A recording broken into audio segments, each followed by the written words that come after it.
Salutations, everybody. It's me, NZ Cole, and I'm here today with the big why, because of a collaboration. So, if you're new here, welcome. And if you're returning, welcome back. You know what to do to let us know if you like us or you don't, and how to stick around if you choose. We do greatly appreciate it. So, what is this collaboration? I do believe this is Lena from Hall Family Adventures. There's a lot coming up on the channel, so I'm trying to keep things organized, but Lena came up with this Gobble Till You Wobble collaboration where we could just show a recipe or eat something. I don't know. Just eat. Thank you. Thank you very much, Lena, for inviting us. I will have all of the channels linked down below that are participating. Go see who made a recipe, who's sharing maybe traditions or something with you, or taste testing Kit Kats. That was almost gonna be this video, but I've had quite a few conversations more recently about favorite pies. What is your favorite pie? Please comment down below. Let me know. What's your favorite pie? Probably the peanut butter or the Boston cream. Yeah, and mine is this, which is a sugar cream pie. I know that it does not look appetizing sometimes, but that is a crust of sugar and cinnamon on top of this pie. I'm going to walk you through the recipe of how we make this. This is sugar cream pie, also known as Hosier pie, also known as Indiana sugar cream pie, also known as, if you're not from Indiana, you probably have never heard of this pie ever.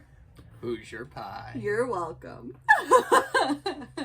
So let's go ahead and roll that footage of me making this pie. It's a labor of love, but it is so worth it, and everything holiday warmth goodness.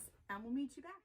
Now on to the ingredients. I have one prepared pie crust.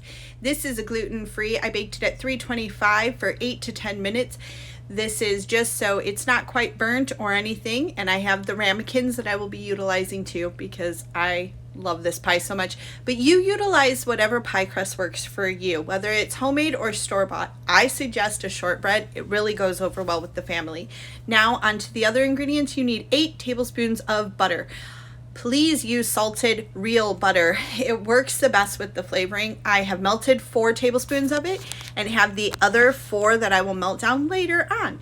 1 tablespoon of pure vanilla extract. If you don't want to splurge for the pure, go ahead and use whatever you have on hand. I just like the way this one tastes more so.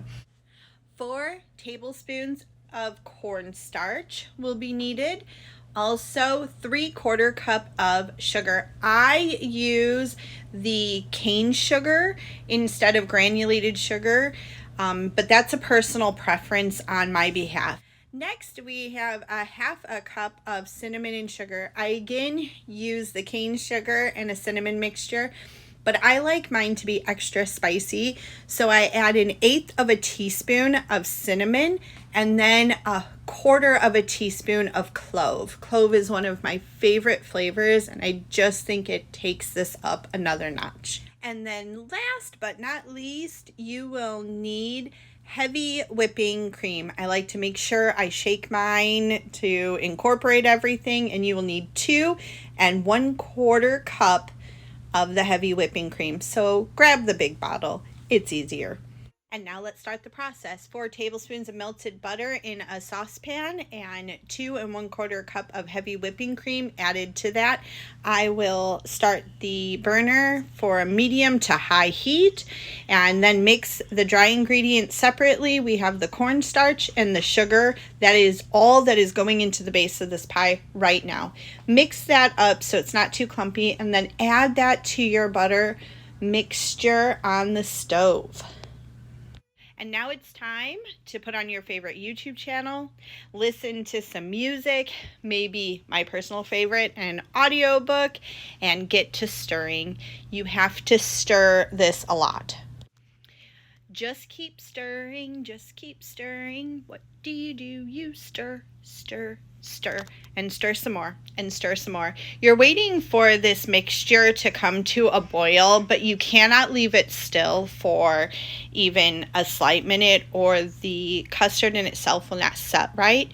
So you just keep stirring. You don't have to stir vigorously, just making sure nothing is touching the bottom until it gets to a thick, almost custard-like consistency. You will notably see the difference. You will definitely see the change in consistency. It becomes far thicker and pulls away from the sides of the pan, and that's when you know it is time to pour this delicious goodness into your pie crust.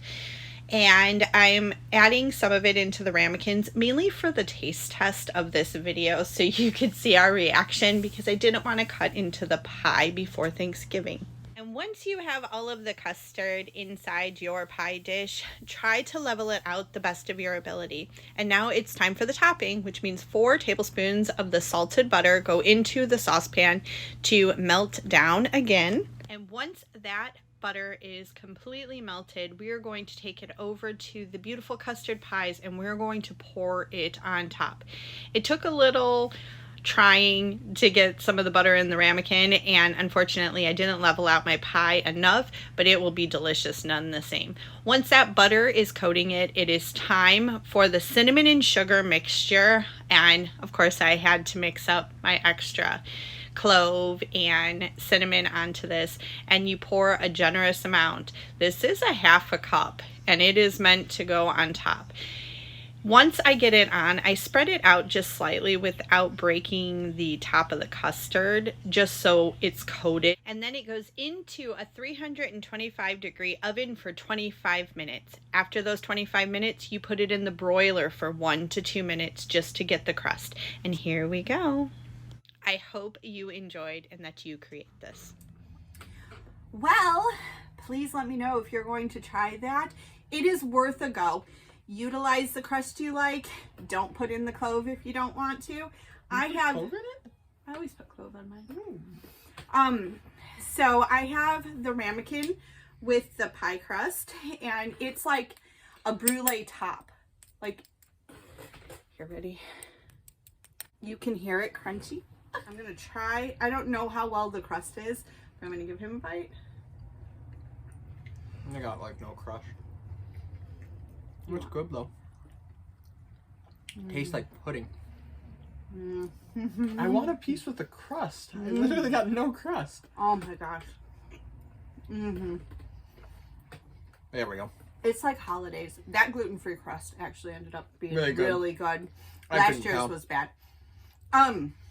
It is like a thick vanilla custard. Yeah. It is so wonderful. I have an idea. And then the spices on top, the cinnamon. Sometimes I'll actually add the cinnamon to the base of it too. I have an idea. Oh, what's your idea? So this is a very custardy pie. Right? What if you made it with like an eggnog flavoring? It already reminds me of the same like. It is so buttery. Like you taste the butter so prevalently. And I love the little crunch that the top adds. And with cinnamon spices. I think the clove is almost needed for an extra boost, but I really love clove and anise and like those deep flavors. However, it is holiday. It is so festive. It would be really good with cranberry sauce. It would be really good. It is just really good. It would be really good with anything, but this is my favorite pie ever. And I make it every Thanksgiving for my family function. I didn't eat it last year. You can see this is the custard. Wiggle it. It's like this firm custard. You have the crust, whatever you choose, and then the crunchy topping. And every bite, seriously, is like holiday magic for me. I hope that you go try. I hope I'm educating you on a form of pie that's only prevalent in Indiana. It's the There's creme more pie. That's pretty much what it is. I can eat that whole pie. It's so good. That's why I gave it back to you. Because you could eat that whole pie. You could finish that off. I have another ramekin full. So, let us know if you're going to do this. What's your favorite pie? Have you ever heard of Hosier or sugar cream pie before?